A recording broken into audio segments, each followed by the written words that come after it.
ГСП онлайн. Городские новости сейчас. Суббота, 12:00. Ухтинский интернат номер 2. Стартует ежегодный смотр-конкурс речевок. Действие напоминает строевые упражнения на плацу.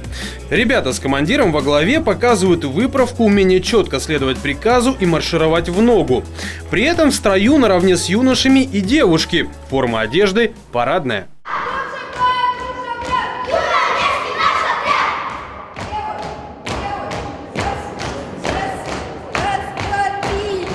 В смотре участвуют как младшие ребята, так и повзрослевшие воспитанники.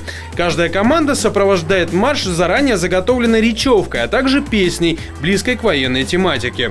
В жюри – руководство интерната, а также приглашенные гости из УГТУ и Ухтинской полиции.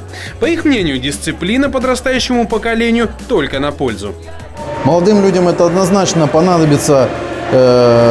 Затем либо они пойдут в какие-то, может быть, учебные заведения системы МВД, либо Министерства обороны. Впереди служба в рядах российской армии, которая становится из года в год все популярнее. Но также, может, все-таки кто-то из них и попадет к нам на службу, в органы внутренних дел. Мы нуждаемся в молодых и перспективных людях.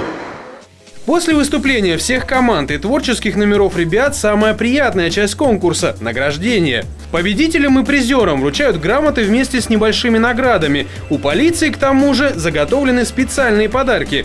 Будущим защитникам Отечества вручают презенты к 23 февраля.